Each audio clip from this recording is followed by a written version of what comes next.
Velas Escarlates. Escrito por Alexander Green. Alexander Green escreveu um livro em que os sonhos mais extravagantes se tornam realidade. Escrita no início do século XX, na Rússia recém-socialista, onde o realismo e a luta de classes deveriam ser o objetivo final da arte, esta história simples presta homenagem ao romantismo e à eterna necessidade humana de sonhar e de ter esperança. Bastante simbólica, Velas Escarlates, de 1923, fala sobre a fé inabalável em milagres e em sonhos sublimes e triunfais, e é considerada uma das melhores obras do autor.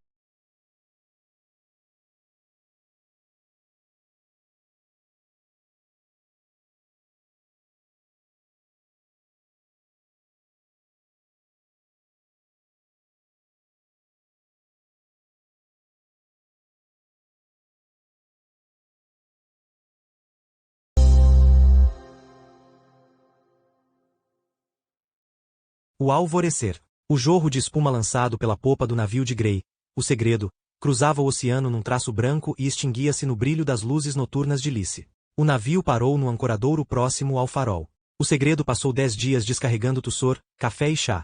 O 11º dia a tripulação passou na costa, em repouso e nos vapores do vinho. No 12º dia, Gray ficou perdidamente melancólico, sem nenhum motivo, sem compreender aquela melancolia. Ainda de manhã, mal tendo acordado, ele já sentiu que aquele dia começara com uma luz negra. Ele se vestiu macambúzio, desjejuou sem vontade, esqueceu-se de ler o jornal e ficou muito tempo fumando, mergulhado no mundo indizível de uma tensão vã. Em meio a palavras que surgiam vagamente, perambulavam desejos não reconhecidos, que se aniquilavam mutuamente com igual esforço. Então ele se pôs ao trabalho. Acompanhado pelo mestre, Gray vistoriou o navio, deu ordem de apertar a enxárcia, afrouxar o gualdrope, limpar os escovens, trocar a bujarrona, alcatroar o convés, limpar a bússola, abrir, ventilar e varrer o porão. Mas o afazer não distraiu Gray. Pleno de uma atenção alarmada quanto à tristeza do dia, ele o atravessou irritadiço e aflito. Era como se alguém o chamasse, mas ele se esqueceu de quem era e onde estava. No fim da tarde, ele se acomodou na cabine, pegou um livro e passou muito tempo debatendo com o autor, fazendo, nas margens, observações de caráter paradoxal. Por um tempo, divertiu-se com aquele jogo, com aquela conversa entre ele e os mortos, que reinavam em seus túmulos. Depois, pegando o cachimbo, ele afundou numa fumaça azulada, vivendo em meio aos arabescos espectrais que surgiam naquelas camadas movediças. O tabaco é terrivelmente poderoso, como o óleo derramado na galopante rebentação das ondas aquieta sua fúria, também assim é o tabaco. Atenuando a excitação dos sentimentos, ele faz com que eles desçam alguns tons, passam a soar de modo mais harmonioso e musical. Por isso, a melancolia de Gray, perdendo, afinal, depois de 3 cachimbos, seu sentido ofensivo, tornou-se um alheamento contemplativo. Aquele estado durou ainda cerca de 1 hora. Quando a bruma espiritual desapareceu, Gray voltou a si, quis mover-se e saiu para o convés. Era plena madrugada.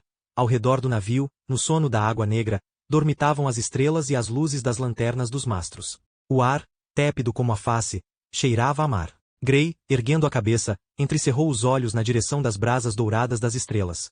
Instantaneamente, através das milhas exorbitantes, a agulha ígnea de um distante planeta penetrou em suas pupilas.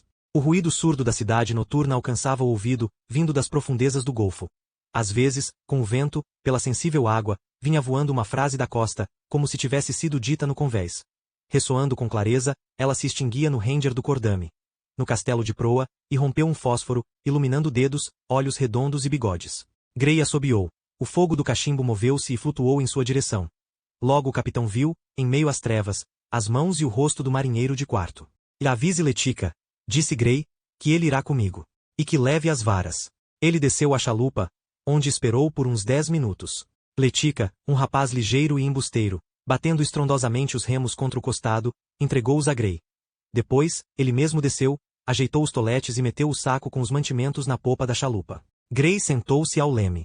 E aonde deseja ir, capitão? Perguntou Letica, girando o barco com o remo direito. O capitão ficou em silêncio. O marinheiro sabia que, naquele silêncio, não era permitido inserir palavras, e por isso, depois de também ficar um pouco em silêncio, começou a remar com força. Gray tomou a direção do mar aberto. Depois se pôs a seguir a margem esquerda. Para ele, tanto fazia que rumo tomaria. O leme murmurava de modo surdo, os remos retiniam e marulhavam. Todo o restante era mar e silêncio. Ao longo do dia, uma pessoa deve atentar para uma quantidade tão grande de pensamentos, impressões, falas e palavras que tudo isso bastaria para compor mais de um livro grosso. O rosto do dia adquire determinada expressão. Mas, naquele dia, Foi em vão que Grey observou aquele rosto. Em seus traços vagos, brilhou um daqueles sentimentos que são muitos, mas aos quais não é dado um nome. Chame-os como for, mas eles permanecem para sempre fora das palavras e até dos conceitos, de maneira semelhante à inspiração de um aroma. Grey estava agora sob o domínio de um desses sentimentos. A bem da verdade é que ele poderia dizer: estou esperando, estou vendo, logo saberei. Mas mesmo essas palavras não passariam de desenhos isolados em relação a um projeto arquitetônico. Nesses sopros havia ainda a força de uma luminosa incitação. À esquerda de onde eles navegavam, como uma ondulada condensação das trevas, delineava-se a costa. Sobre o vidro vermelho das janelas, rodopiavam as centelhas das chaminés. Era Caperna. Grey ouviu uma discussão e latidos. As luzes do vilarejo lembravam a portinhola de um fogão, ardendo pelos buraquinhos, através dos quais se enxergavam os carvões em brasa. À direita, estava o oceano, nítido como a presença de alguém dormindo. Passando por Caperna, Grey virou em direção à costa. Ali, a água ia levando o barco de mansinho. Acendendo a lanterna, ele viu os buracos de uma escarpa e suas saliências superiores, que pendiam. Gostou daquele lugar. É aqui que nós vamos pescar, disse Grey, batendo no ombro do remador. O marinheiro deu um resmungo indefinido. É a primeira vez que eu navego com um capitão assim? Ele murmurou. É um capitão capaz, mas diferente. Um capitão cheio dos embaraços. Pensando bem, eu gosto dele. Cravando o remo no lodo, amarrou nele o barco, e ambos foram para o alto, trepando pelas pedras que iam saltando por baixo dos joelhos e dos cotovelos. A partir da escarpa, estendia-se um matagal. Ouviu-se a batida de um machado, talhando um tronco seco. Depois de derrubar a árvore, Letica fez uma fogueira na escarpa. Moveram-se as sombras e a chama refletida pela água. Na escuridão que recuava, iluminaram-se a grama e os ramos. Acima da fogueira, retorcido pela fumaça, resplandecendo, o ar trepidava. Grey sentou-se junto à fogueira. Tome, disse ele, estendendo a garrafa. Beba, meu amigo Letica, a saúde de todos os abstêmios.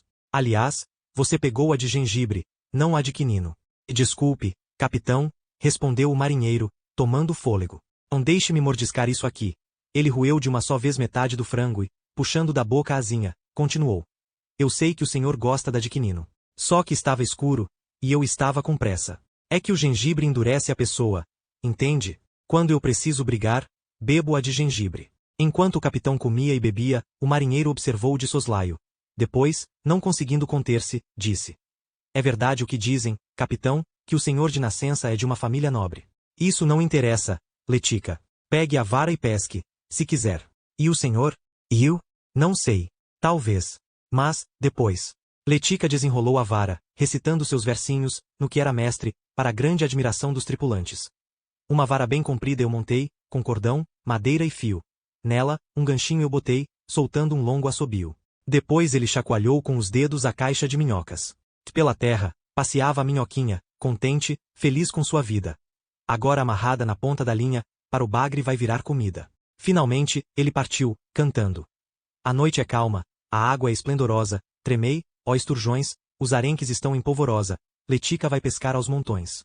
Grey deitou-se junto à fogueira, olhando para o fogo refletido na água. Ele pensava, mas sem a participação da vontade. Nesse estado, o pensamento, retendo distraidamente o ambiente, enxerga-o de maneira confusa. O pensamento passa a galope, como um cavalo em meio a uma cerrada multidão, esmagando, empurrando e parando. O vazio, a confusão e a demora revejam-se em sua companhia.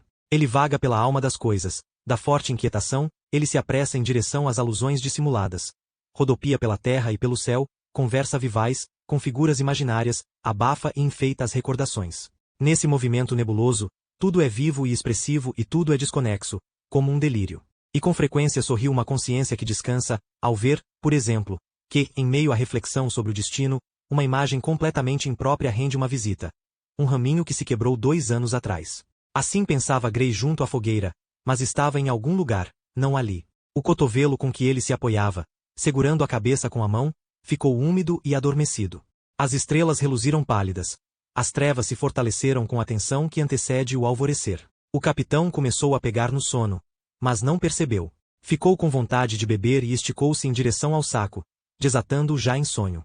Depois, ele parou de sonhar. As 2 horas seguintes, para Grey, não foram mais longas que aqueles segundos ao longo dos quais ele ficou com a cabeça inclinada sobre a mão. Durante esse tempo, Letica apareceu junto à fogueira 2 vezes, fumou e, por curiosidade, espiou dentro da boca do peixe que ele tinha pescado, para ver o que havia ali. Mas ali, evidentemente, não havia nada. Ao despertar, Gray se esqueceu, por um instante, de como tinha parado naquele lugar. Com assombro, ele viu o alegre brilho da manhã, a encosta em meio aos vistosos ramos e a ardente imensidão azul. Acima do horizonte, mas, ao mesmo tempo, também acima dos seus pés, pendiam as folhas de uma aveleira. Na parte de baixo da encosta, dando a impressão de estar bem debaixo das costas de Gray, a ressaca murmurava baixinho. Brotando de uma folha, uma gota de orvalho derramou-se em seu rosto sonolento com uma fria palmada. Ele se levantou. Por toda a parte, triunfava a luz. Os tições resfriados da fogueira agarravam-se à vida num delicado fio de fumaça. Seu cheiro conferia um selvagem encanto ao prazer de respirar o ar da vegetação da floresta. Letica não estava lá. Tinha-se entusiasmado. Depois de transpirar, ele pescava com a empolgação de um jogador inveterado. Gray saiu do matagal para o arbusto que se espalhava pelo declive da colina. A relva fumegava e ardia. As úmidas flores tinham o aspecto de crianças banhadas à força com água fria. O mundo verde respirava com uma infinidade de minúsculas bocas, estorvando Gray enquanto ele passava em meio à sua jubilosa estreiteza. O capitão abriu caminho até um local aberto, coberto por uma grama colorida, e viu ali uma jovem moça adormecida. Lentamente, ele afastou com a mão um galho e parou, com a sensação de ter feito um perigoso achado. A menos de 5 passos, enrodilhada, com uma perninha encolhida e a outra esticada, estava deitada a sol, extenuada, com a cabeça apoiada nos braços confortavelmente dobrados. Seus cabelos estavam postos em desordem. Junto ao pescoço, um botão tinha se soltado, abrindo uma cavidade branca. A saia estendida deixava à mostra os joelhos. Os cílios dormiam sobre as faces, à sombra da delicada e saliente têmpora, semicerrada por uma mecha escura. O mindinho da mão direita, que jazia debaixo da cabeça, estava curvado em direção à nuca. Gray ficou de cócoras, espiando o rosto da moça de baixo e sem suspeitar que, assim, lembrava um fauno de um quadro de Arnold Böcklin. Talvez, em outras circunstâncias, essa moça fosse percebida por ele somente com os olhos. Mas, naquele momento, ele a viu de outra maneira. Tudo se pôs em movimento, tudo sorriu dentro dele. É claro que ele não sabia quem ela era, nem o nome dela, muito menos o motivo pelo qual ela tinha pegado no sono na orla. Mas aquilo o deixava muito satisfeito. Ele adorava os quadros sem explicações e sem assinaturas. A impressão causada por um quadro como esse é incomparavelmente mais forte. Seu conteúdo, não unido por palavras, torna-se ilimitado, consolidando todas as conjecturas e todos os pensamentos. A sombra da folhagem aproximava-se cada vez mais dos troncos, e Gray continuava agachado na mesma pose pouco confortável. Tudo na moça dormia. Dormiam seus cabelos escuros, o vestido e as dobras do vestido.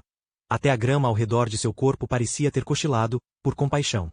Quando a impressão se tornou plena, Gray entrou em sua cálida onda, que o lavou, e flutuou com ela. Por muito tempo Letica gritava: "Capitão, onde está o senhor?" Mas o capitão não o ouvia. Quando ele finalmente se levantou, a propensão ao extraordinário apanhou-o de surpresa, com a firmeza e a inspiração de uma mulher irritada. Contemplativamente cedendo a ela, ele tirou do dedo um anel antigo e caro, refletindo, não sem motivo, que, com aquilo, talvez estivesse sugerindo à vida algo essencial, semelhante à ortografia. Ele cuidadosamente deitou o anel no pequeno mindinho, que branquejava por baixo da nuca. O mindinho moveu-se com impaciência e deixou-o cair. Depois de olhar mais uma vez para aquele rosto em descanso, Gray virou-se e viu, em meio aos arbustos, as sobrancelhas do marinheiro, erguidas bem no alto. Letica, com a boca escancarada, olhava para o passatempo de Gray com o mesmo espanto com que, certamente, Jonas olhou para a goela de sua mobiliada baleia. É você, Letica. Disse Gray. Olhe para ela. É bonita ou não é? De uma magnífica obra de arte. E gritou num sussurro o marinheiro, que adorava expressões livrescas. Considerando as circunstâncias, há algo auspicioso. Eu peguei 4 moreias e mais outro, gordo como uma bola. Silencio, Letica. Vamos embora daqui. Eles foram em direção aos arbustos. Deviam agora seguir até o barco, mas Gray demorou-se, observando a amplidão da orla baixa, de onde, acima da vegetação e da areia, manava a fumaça matutina das chaminés de Caperna. Naquela fumaça, ele novamente viu a moça. Então, ele deu a volta, resoluto, descendo ao longo do declive. O marinheiro, sem perguntar o que acontecerá, foi atrás. Ele sentia que outra vez veio aquele silêncio obrigatório. Já próximo às primeiras construções, Gray de repente disse: "Consegue precisar, Letica, com o seu olho treinado, onde fica a taverna por aqui? Não deve ser aquele telhado preto ali", ponderou Letica. Mas, pensando bem, também pode não ser ele. O que é que tem de diferente nesse telhado? Eu mesmo não sei, capitão. É nada mais que a voz do coração. Eles se aproximaram da casa. Era de fato a taverna de Meners. Pela janela aberta, via-se, em cima da mesa, uma garrafa. Ao lado dela, a mão suja de alguém ordenhava uns bigodes agrisalhados. Embora fosse cedo, no salão comum da pequena taverna estavam alojadas 3 pessoas. Perto da janela, estava sentado um carvoeiro, o proprietário dos ébrios bigodes que já mencionamos antes. Entre o buffet e a porta interna do salão, numa mesa com ovos fritos e cerveja, estavam instalados 2 pescadores. Meners, um rapaz jovem e comprido, com um rosto sardento e enfadonho e aquela particular expressão de astuta desenvoltura nos olhos míopes que é própria dos vendilhões em geral, enxugava a louça atrás do balcão. No chão sujo, jazia a moldura ensolarada da janela. Gray mal tinha entrado naquela faixa de luz fumarenta e Meners, saudando-o com reverência, saiu de seu abrigo. Ele logo adivinhou que Gray era um verdadeiro capitão, uma categoria de hóspede raramente vista por ele. Gray pediu rum. Cobrindo a mesa com uma toalha, amarelada pelo rebuliço humano, Meners trouxe uma garrafa, depois de dar uma lambida preventiva na pontinha do rótulo que se descolava. Depois, voltou para detrás do balcão, olhando atentamente ora para Gray, ora para o prato do qual ele desprendia, com a unha, algo que tinha grudado ali. Enquanto Letica, pegando o copo com ambas as mãos, cochichava discretamente com ele, olhando para a janela, Gray chamou Meners. Kim, todo satisfeito, sentou-se na pontinha da cadeira, lisonjeado com aquele tratamento e lisonjeado justamente porque ele fora expresso com um simples aceno do dedo de Gray. É claro que o senhor conhece todos os moradores daqui, falou calmamente Gray. Tenho interesse pelo nome de uma jovem moça de tranças, do vestido com florzinhas cor-de-rosa, cabelos castanho escuros e baixa estatura, entre 17 e 20 anos. Eu a encontrei não muito longe daqui. Qual é o nome dela? Ele disse aquilo com a dura simplicidade de uma força que não permitia esquivar-se do tom estabelecido. Internamente, Kim Meners revirou-se e deu até um leve risinho. Mas, externamente, submeteu-se àquele tipo de tratamento. Aliás, antes de responder, ele ficou um tempo em silêncio, unicamente pelo vão desejo de adivinhar do que aquilo se tratava. Disse ele, erguendo os olhos para o teto. Deve ser a Sol do navio, não pode ser outra pessoa. Ela é a malucada. É mesmo, disse Gray em tom indiferente, dando um grande gole. Como é que isso aconteceu? Se quer saber, peço que escute. E Kim contou a Gray de como, 7 anos antes, a menina conversou na praia com um compilador de canções. É claro que aquela história, a partir do momento em que um mendigo confirmou sua existência naquela mesma taverna, ganhou contornos de um mexerico grosseiro e banal, mas a essência permaneceu intocada. Desde então ela é chamada assim, disse Meners, de a Sol do navio. Gray olhou maquinalmente para Letica, que continuava silencioso e discreto, depois seus olhos dirigiram-se para a estrada poeirenta que passava junto à taverna, e ele sentiu como que um golpe simultâneo no coração e na cabeça. Pela estrada, com o rosto virado para ele, ia aquela mesma Sol do navio a que Meners acabará de referir-se de modo clínico. Os traços admiráveis de seu rosto, que lembravam um mistério de palavras indeléveis e emocionantes, ainda que simples, surgiam agora diante dele à luz de seu olhar. O marinheiro e Meners estavam sentados de costas para a janela, mas, para que eles não se virassem acidentalmente, Gray teve a coragem de desviar seu olhar na direção dos olhos rubros de Kim. Depois de ver os olhos de Sol, dissipou-se toda a estagnação do relato de Meners. Enquanto isso, sem suspeitar de nada, Kim continuou. Devo ainda informar ao senhor que o pai dela é um verdadeiro canalha. Ele afogou o meu papai como se fosse um gato qualquer. O senhor que o perdoe. Ele foi interrompido por um berro inesperado e selvagem, vindo de trás. Revirando terrivelmente os olhos, o carvoeiro, sacudindo o torpor da embriaguez, de repente rugiu com uma cantoria, e de modo tão feroz, que todos estremeceram. Cesteiro, cesteiro, esfole-nos por umas cestinhas. De novo encheu o bote, seu maldito. Grita Meners.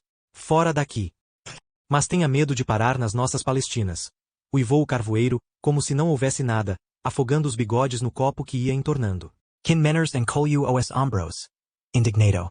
É um rebotalho, e não um homem, disse ele com a horrenda dignidade de um sovina. Toda vez é essa história. O senhor não pode contar mais nada?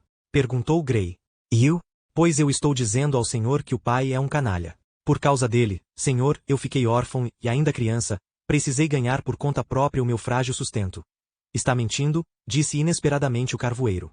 Está mentindo de um jeito tão torpe e afetado que eu até fiquei sóbrio. Kim nem teve tempo de abrir a boca, e o carvoeiro já se dirigia a Gray. Ele mente. O pai dele também mentia. Até a mãe mentia. A raça deles é assim. O senhor pode ficar tranquilo, que ela é tão saudável quanto nós dois. Eu conversava com ela. Ela andou na minha carroça umas 84 vezes, talvez um pouco menos. Quando a moça voltava a pé da cidade e eu ia vendendo o meu carvão, eu sempre deixava a moça subir. Deixava que subisse. Eu estou dizendo que ela tem uma cabeça boa. Isso logo se vê. É compreensível que ela não troque nem duas palavrinhas com você, Kim Menners. Mas eu, meu senhor, no meu livre ofício de carvoeiro, desprezo os julgamentos e os boatos. Ela fala como se fosse grande, mas a conversa dela é extravagante. Você fica ouvindo, e parece que é tudo igual ao que nós dois falaríamos. Com ela até que é o mesmo, só que não é exatamente igual.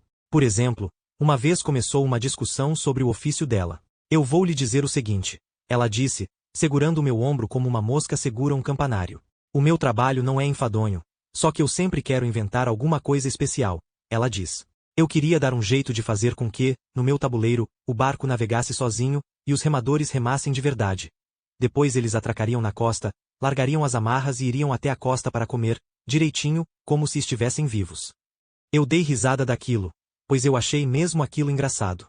Eu disse, bom, a sol, é que o seu trabalho é assim, e é por isso que o seu pensamento é desse jeito, mas olha ao seu redor. Todo mundo trabalha como se estivesse numa briga. Não, ela disse, eu sei o que eu sei. Quando um pescador pega um peixe, ele pensa que pegou um peixe enorme, que ninguém nunca pegou. Bom, mas e eu? Você? Ela riu. Quando você enche a cesta de carvão, com certeza pensa que ela vai florescer. Veja só que palavras ela me disse. Naquele momento, confesso que tive uma comichão de olhar dentro da cesta vazia, e alguma coisa entrou no meu olho, como se fossem os brotos de um galho. Esses brotos rebentaram, a cestinha ficou salpicada de flores e depois tudo sumiu. Até fiquei um tiquinho sóbrio. Mas Kim Menners mente e não aceita dinheiro.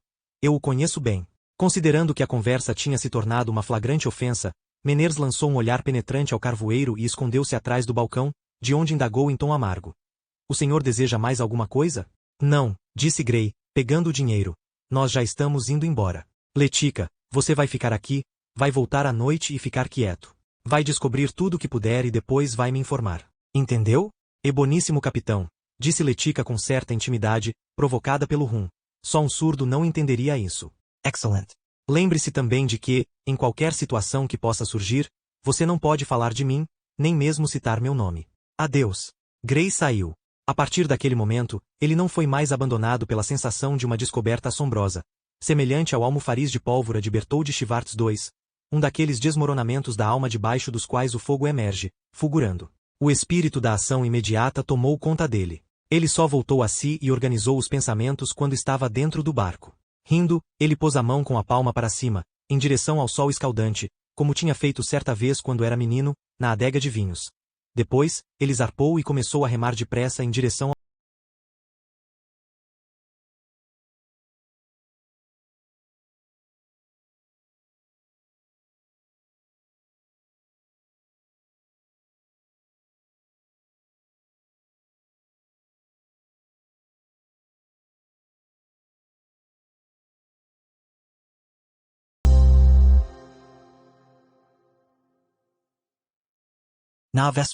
Na véspera daquele dia e 7 anos depois de Egl, o compilador de canções, ter contado à menina, ao conto do navio de velas escarlates, a Sol, numa de suas visitas semanais à loja de brinquedo, voltou para casa desolada, com o rosto entristecido. Ela trouxe de volta a sua mercadoria. Estava tão amargurada que não conseguiu falar de uma vez, e apenas depois de ver, pelo rosto alarmado de Longren, que ele esperava algo consideravelmente pior que a realidade, começou a contar, passando o dedo pelo vidro da janela ao lado da qual ela estava em pé, observando, distraída, o mar. Dessa vez, o dono da loja de brinquedos começou abrindo o livro contábil e mostrando-lhe a dívida que eles tinham. Ela estremeceu ao ver o vultoso número de 3 dígitos. Isso é o que vocês receberam desde dezembro, disse o comerciante. Agora olha aqui quanto foi vendido. E ele pôs o dedo em outra cifra, essa de 2 dígitos. Foi lamentável e humilhante olhar aquilo. Pelo rosto dele, eu vi que estava grosseiro e bravo. Eu sairia correndo com prazer, mas juro que não tinha forças, de tanta vergonha. E ele começou a falar. Não compensa mais para mim, querida. Agora estão na moda os artigos importados. Todas as lojas estão cheias deles. Esse tipo de mercadoria ninguém compra mais. Foi o que ele disse. Ele ainda falou muitas outras coisas, mas eu me atrapalhei toda e esqueci. Deve ter ficado com pena de mim, porque ele me sugeriu passar no bazar infantil e na lâmpada de Aladim. Depois de dizer o mais importante, a moça virou a cabeça, olhando timidamente para o velho. Longren estava sentado cabisbaixo, os dedos das mãos entrelaçados entre os joelhos, nos quais ele se apoiava com os cotovelos. Sentindo o olhar, ele ergueu a cabeça e suspirou. Vencendo o estado de espírito lúgubre, a moça aproximou-se correndo dele, ajeitou-se para se sentar ao lado dele, enfiando sua leve mão por baixo da manga de couro da jaqueta do pai, rindo e olhando para baixo, para o rosto dele, continuou, com animação fingida. Tudo bem, está tudo bem, continue escutando, por favor. Então eu fui. Bom, aí eu cheguei nessa loja enorme, muitíssimo assustadora. Havia um monte de gente lá. Fui empurrada.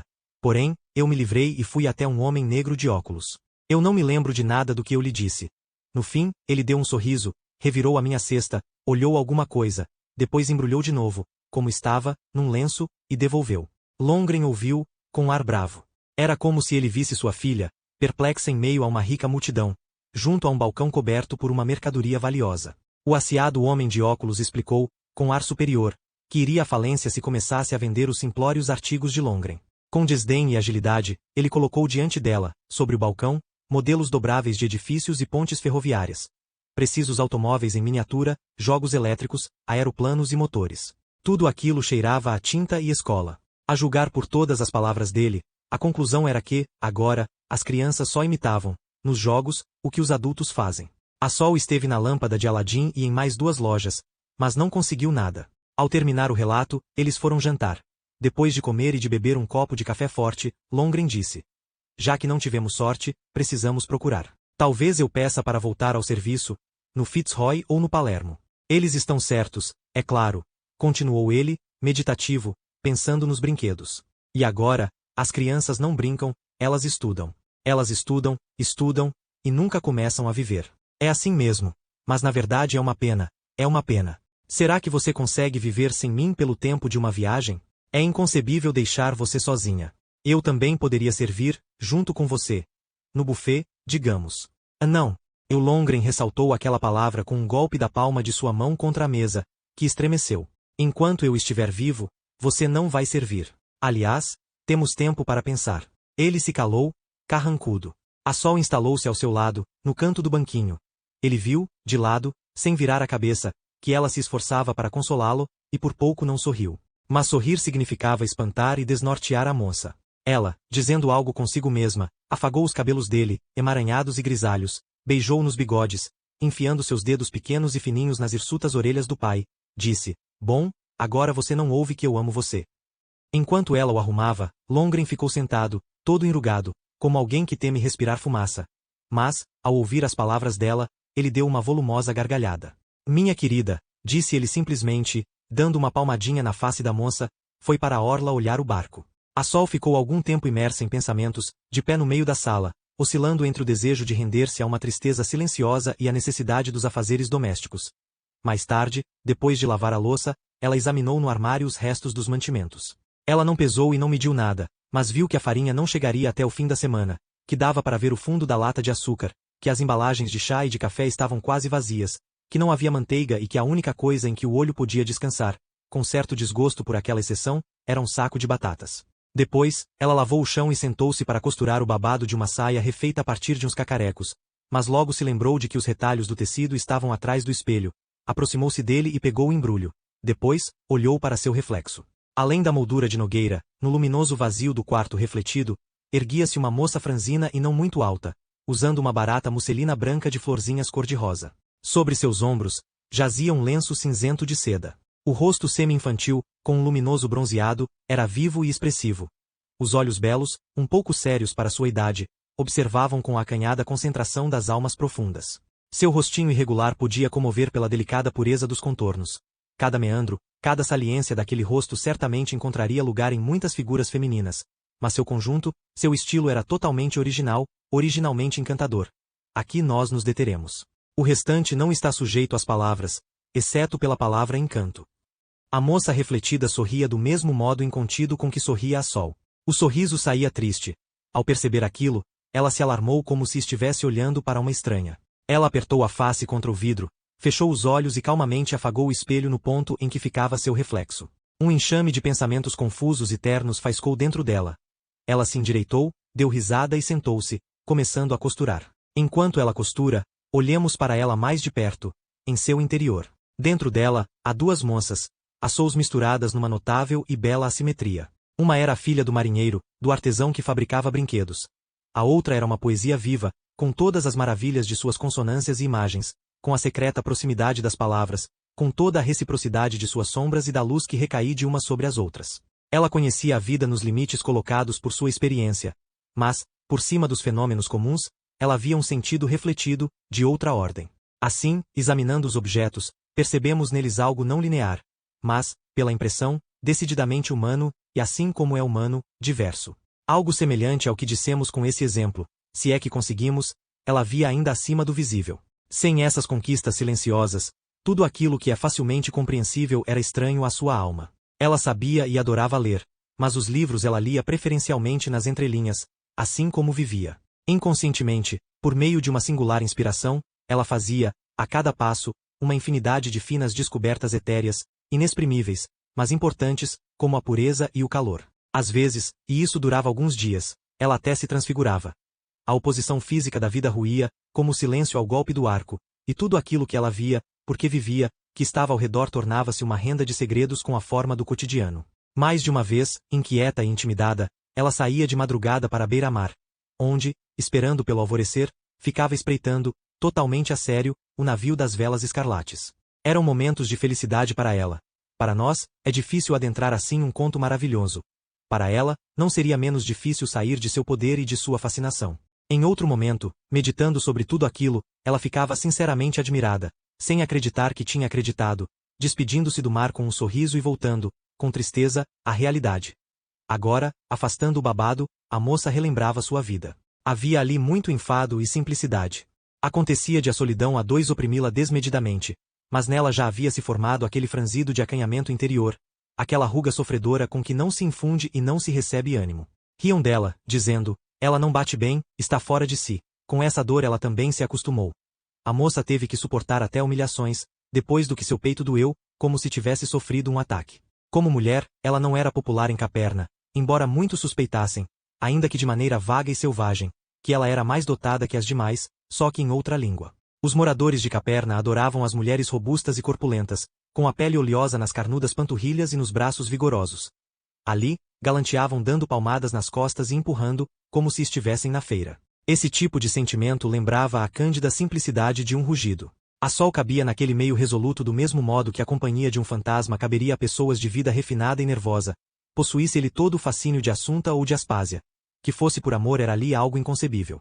Assim, em meio ao zunido uniforme do clarim de um soldado, a encantadora tristeza de um violino é incapaz de tirar um severo regimento da ação de suas linhas retas. A moça dava as costas para tudo o que foi dito nessas linhas. Enquanto sua cabeça cantarolava uma canção de vida, as pequenas mãos trabalhavam com aplicação e agilidade.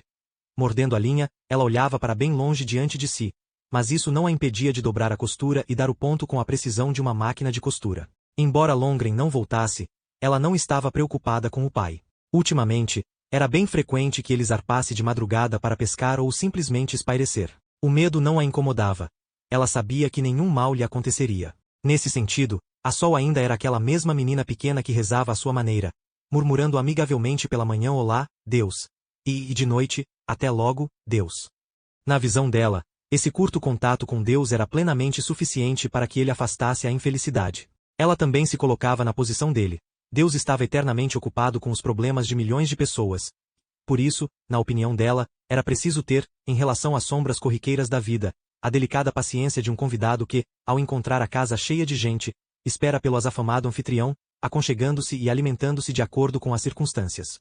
Ao terminar de costurar, a Sol colocou seu trabalho sobre a mesa de canto, despiu-se e deitou-se. O fogo estava apagado. Ela logo percebeu que não havia sonolência. A consciência estava clara como no auge do dia, até a escuridão pareceu artificial, ela sentia o corpo, assim como a consciência, leve, diurno. O coração tamborilava com a rapidez de um relógio de bolso. Ele batia como que entre o travesseiro e o ouvido. Irritada, a Sol se revirava, ora empurrando o cobertor, ora embrulhando-se nele até a cabeça. Finalmente, ela conseguiu evocar uma habitual imagem que ajuda a pegar no sono. Mentalmente, ela jogava pedras na água luminosa, observando a difusão daqueles levíssimos círculos. O sono, de fato, como que apenas esperava por aquela dádiva. Ele chegou, cochichou com Mary, que estava de pé junto à cabeceira, e, acatando seu sorriso, disse ao redor, CHHHH.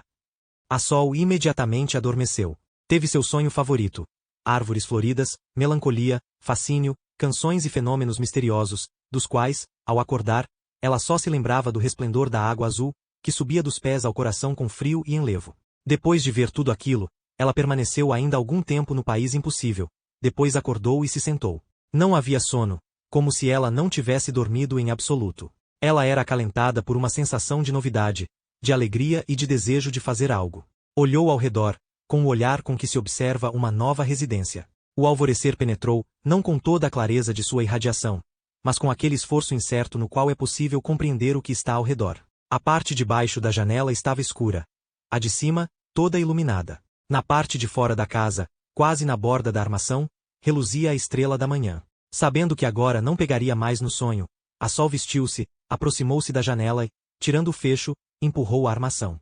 Para lá da janela, havia um silêncio atencioso e sensível. Era como se ele tivesse acabado de surgir. No crepúsculo azul, cintilavam os arbustos, ao longe dormiam as árvores. Recendia a mormaço e terra. Segurando-se na parte de cima da armação, a moça observava e sorria. De repente, algo semelhante a um longínquo apelo sobressaltou-a por dentro e por fora. E ela como que despertou outra vez, da realidade evidente para aquilo que é mais evidente e indubitável. A partir daquele instante, a jubilosa riqueza da consciência não a abandonou mais. É assim que ouvimos a fala das pessoas e compreendemos.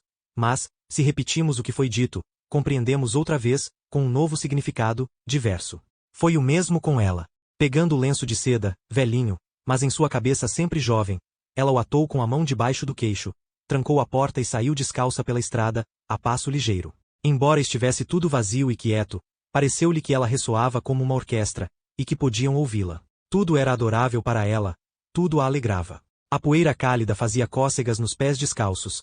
O ar estava sereno e prazeroso de respirar. No clarão crepuscular do céu, delineavam-se, escuros, os tetos e as nuvens. Cochilavam as sebes, as roseiras, as hortas, os jardins e a estrada, ternamente visível. Em tudo se percebia uma ordem diversa daquela do fim do dia. A mesma, mas numa concordância que, mais cedo, esquivava-se. Tudo dormia de olhos abertos, fitando em segredo a moça que passava. Quanto mais ela andava, mais rápido ia, com pressa de deixar o povoado. Além de Caperna, estendiam-se prados. Além dos prados, nas encostas das colinas litorâneas, cresciam aveleiras, choupos e castanheiras. No lugar em que a estrada terminava, transformando-se numa cerrada vereda, um felpudo cachorro preto, de peito branco e uma atenção falante nos olhos, roçou-se suavemente nas pernas de Assol. O cachorro, tendo reconhecido Assol, ganindo e sacudindo dengosamente o tronco, seguiu ao lado dela, concordando em silêncio com a moça no que lhe era compreensível, como eu e você.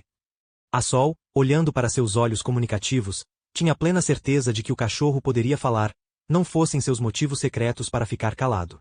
Percebendo o sorriso da companheira de viagem, o cachorro fez uma careta contente, sacudiu a cauda e saiu correndo adiante, de maneira uniforme. Mas de repente sentou-se, indiferente, escavou competentemente com a pata a orelha, mordida por sua eterna inimiga, e correu de volta. Assol penetrou na alta grama do prado, que respingava orvalho. Segurando a mão com a palma para baixo, ela caminhava sobre as inflorescências, sorrindo com seu toque fluido. Olhando para os singulares rostos das flores, para a confusão de caules, ela distinguia ali indícios quase humanos. Poses, esforços, movimentos, traços e olhares. Naquele momento, ela não ficaria surpresa com uma procissão de ratos do campo, um baile de esquilos ou a rude festança de um ouriço que, com suas bufadelas, assustou um gnomo adormecido. E, de fato, um ouriço passou correndo, cinzento, pela vereda, diante dela. Pulpo, disse ele de modo entrecortado, com irritação, como um cocheiro a um pedestre. Assol falava com aqueles que ela entendia e via. Olá, doentinha, disse ela a uma íris lilás, na qual um verme abrirá um buraco. Tem que ficar em casa. Isso ela disse a um arbusto fincado no meio da vereda e que por isso puxava a roupa dos transeuntes. Um grande besouro aferrava-se a uma campânula, curvando a planta e desabando, mas empurrando com as patinhas, obstinado. Sacuda esse passageiro gordo, aconselhou Assol. O besouro, de fato, não aguentou e, com um estalido, saiu voando para outro lado. Assim, alvoroçada, palpitante e reluzindo, ela se aproximou da encosta da colina, escondendo-se, em suas moitas, das extensões dos prados, mas agora cercada por seus verdadeiros amigos, que, como ela sabia, falavam com voz de baixo.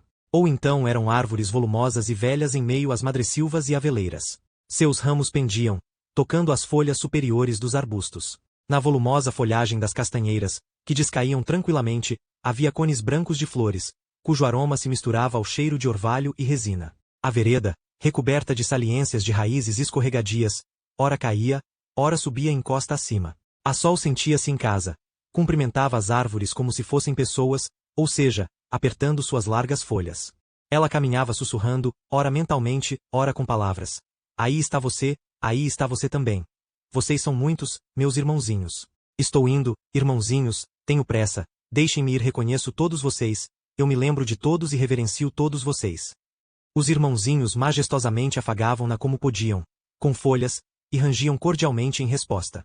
Sujando os pés de terra, ela alcançou o despenhadeiro junto ao mar e ficou de pé na borda do despenhadeiro, ofegante pela caminhada apressada. Uma fé profunda e invencível, em júbilo, borbulhava e rumorejava dentro dela. Ela esparramava com o olhar para além do horizonte, de onde, com o leve rumor das ondas litorâneas, ela retornava orgulhosa com a pureza do voo. Enquanto isso, o mar, rodeado no horizonte por um fio dourado, ainda dormia. Somente no fundo do despenhadeiro, nas poças dos buracos litorâneos, erguia-se e caía a água. Junto à costa, a cor de aço do oceano adormecido ia se transformando em azul e preto.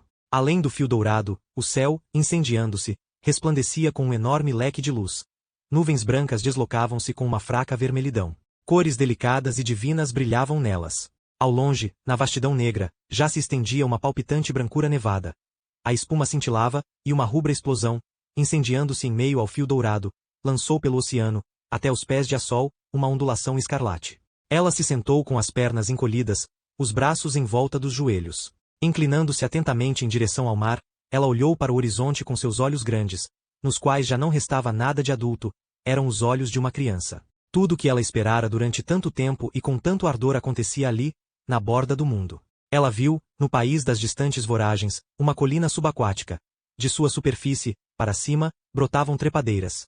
Em meio às suas folhas redondas, atravessadas na borda pelos caules, reluziam flores extravagantes.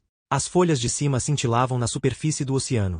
Quem não soubesse de nada, como a Sol sabia, via apenas o tremor e o brilho. Por detrás das moitas, ergueu-se um navio. Ele emergiu e parou bem no meio da alvorada. Naquela vastidão, podia-se vê-lo claramente, como as nuvens. Espalhando alegria, ele ardia, como o vinho, a rosa, o sangue, os lábios, o veludo escarlate e o fogo encarnado. O navio vinha bem na direção de Sol. As asas da espuma tremeluziam sob o poderoso peso de sua quilha. Já de pé, a moça apertou a mão contra o peito, quando o maravilhoso jogo de luz tornou-se uma leve tremulação. O sol nasceu, e a viva plenitude da manhã arrancou o manto de tudo que ainda se entregava à lassidão, refestelando-se sobre a terra sonolenta. A moça suspirou e olhou ao redor. A música silenciou, mas a Sol ainda estava sob o poder de seu sonoro coro. Aquela impressão pouco a pouco enfraqueceu, depois virou uma lembrança e, finalmente, um simples cansaço. Ela se deitou sobre a grama, bocejou e, fechando afortunadamente os olhos, adormeceu, um sono de verdade, forte como uma jovem noz, sem preocupações ou sonhos. Foi acordada por uma mosca, que vagava por seu pé desnudo. Girando calmamente a perninha, a Sol despertou. Ao sentar-se, pôs-se a domar os cabelos desgrenhados, por isso o anel de Grey se fez lembrar, mas, achando que não passava de um galinho preso entre os dedos, ela os endireitou. Como o embaraço não desapareceu, ela levou a mão aos olhos, impaciente, e aprumou-se, instantaneamente saltando com a força de um chafariz que esguicha. Em seu dedo, brilhava o anel radiante de Grey, como se o dedo fosse de outra pessoa. Naquele momento, ela não podia reconhecê-lo como seu, não sentia que aquele dedo era seu. De quem é isso? De quem é? Exclamou ela, com um ímpeto. Será que eu estou dormindo? Talvez tenha encontrado e esqueci. Pegando com a mão esquerda a mão direita, na qual estava o anel, ela olhou ao redor, com assombro, esquadrinhando com o olhar o mar e as moitas verdes. Mas ninguém se movia, ninguém se escondia em meio aos arbustos, e no mar azul, iluminado até longe, não havia nenhum sinal, e um rubor cobriu a Sol, mas as vozes do coração diziam um pressagioso sim. Não havia uma explicação para o que acontecerá, mas, sem palavras e pensamentos, ela encontrava em seu estranho sentimento, e o anel já se tornará caro a ela. Tremendo inteira, ela o tirou do dedo. Segurando dentro da mão em concha, como água, ela o examinou, com toda a alma, com todo o coração, com todo o júbilo e a serena superstição da juventude. Depois, escondendo-o no corpete, a Sol cobriu o rosto com as mãos, por trás das quais irrompeu um sorriso incontrolável, e de cabeça baixa, ela pegou o caminho de volta. Assim, fortuitamente, como dizem as pessoas que sabem ler e escrever, Grey e a Sol encontraram um ao outro, na manhã de um dia de verão pleno de inevitabilidade.